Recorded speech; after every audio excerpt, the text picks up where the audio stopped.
¿Qué tal, amigos? Bienvenidos a las charlas pastorales. Estamos en la temporada número 36. Hoy es el episodio número 4.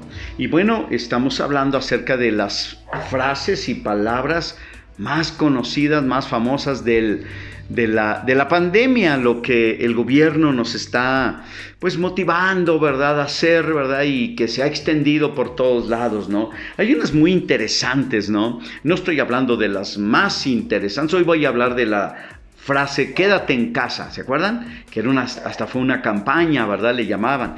No, hay otras también muy interesantes, ¿no?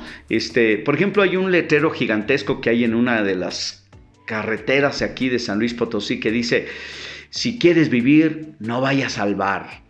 Ándale. Esa es una frase que está allí, ¿verdad? Y dice ahí la Secretaría de Salud, es el que la pone. Entonces, y así mismo, ¿no? Hay muchas otras, ¿no? De las formas en las que nosotros, pues, de alguna manera podemos ver, ¿verdad?, que hay precisamente en cuanto a las frases famosas, ¿no? Y bueno, yo quiero hablarles de esta: "Quédate en casa".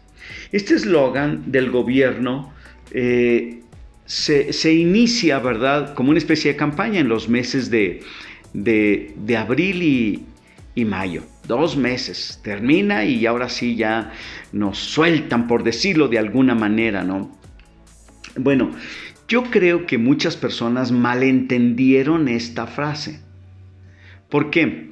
Porque se creían, ¿verdad?, que no podían ni siquiera asomarse, como si el virus fuera un duendecillo con alas que anda volando por las calles, que había que atrancar las puertas, ¿verdad? Nadie entra y nadie sale.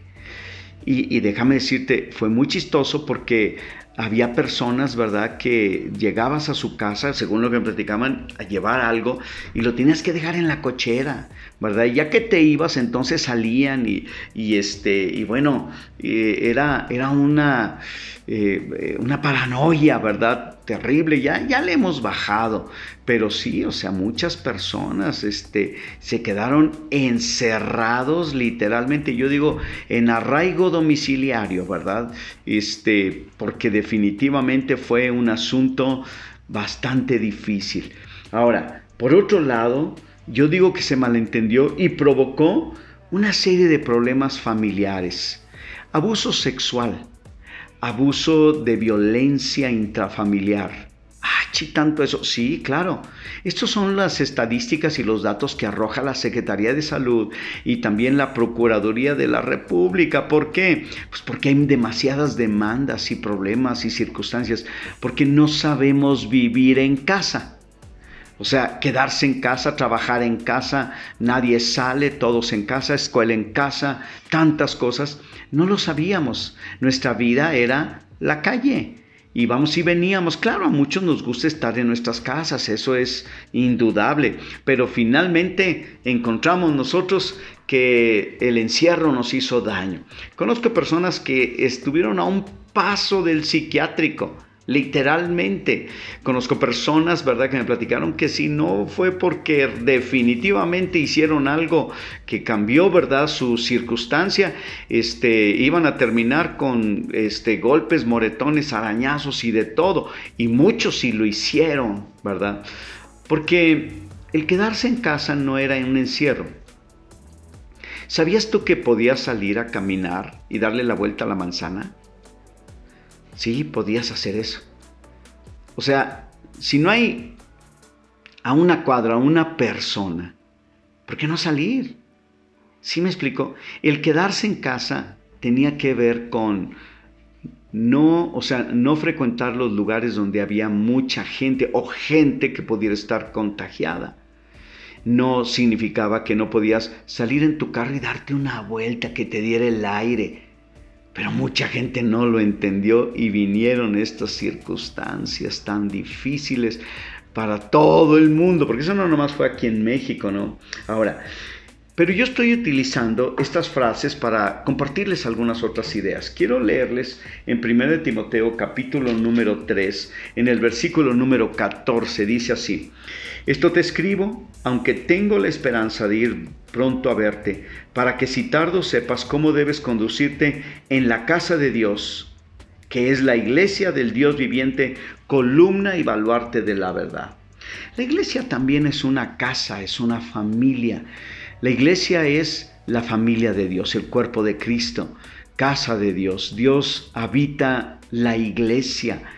Dios habita la eternidad, Dios habita en el cosmos y en la dimensión espiritual, ¿verdad? Donde Él que es espíritu, ¿no? Pero también habita en la gente. Y la gente es su gente y su gente es la iglesia de Jesucristo. Por eso se llama iglesia de Jesucristo, cuerpo de Cristo.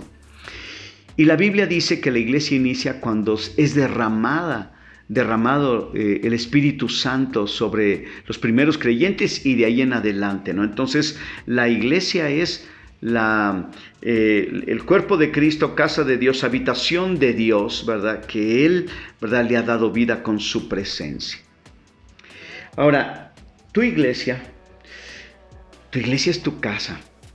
Quédate en casa.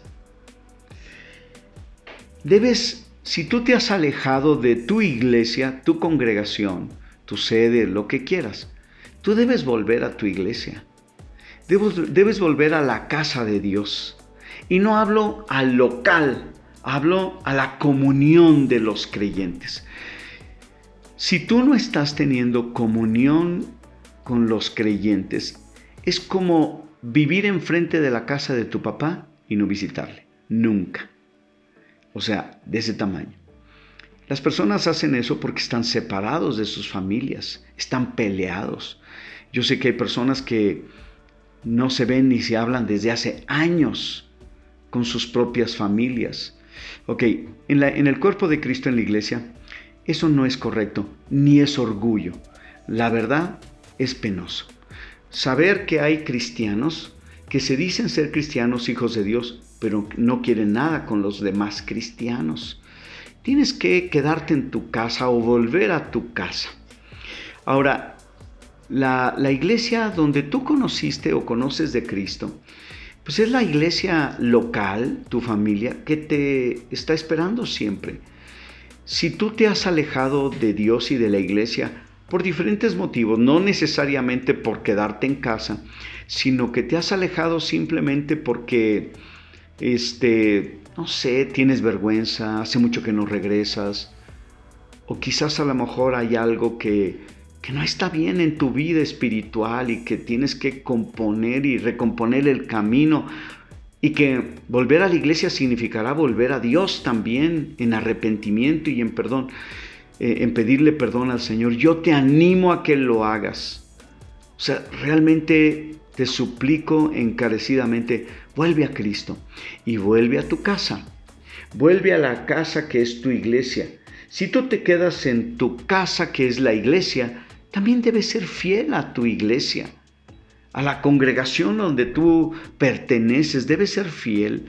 Y cuando yo hablo de ser fiel, pues significa pues estar atento a las necesidades de los hermanos, servir a todas las personas, establecerse en un ministerio dentro de la iglesia, tantas cosas que podemos hacer, incluso apoyar los ministerios económicamente con recursos y también con el esfuerzo y las habilidades personales. Todo eso debemos hacer para fortalecer nuestra iglesia, y eso es lo que Jesús espera de sus hijos que todavía piensan que su iglesia es su familia. Así es que no usemos, ¿verdad?, de pretexto el quedarse en casa para olvidarse de los necesitados, de los pobres y de la congregación. Ojalá que este material o este tema toque tu corazón y de alguna manera pues puedas ser, por decirlo de alguna forma, tocada tu conciencia para que despiertes y vuelvas a tu casa. Dios te bendiga. Nos vemos mañana en nuestra siguiente charla pastoral.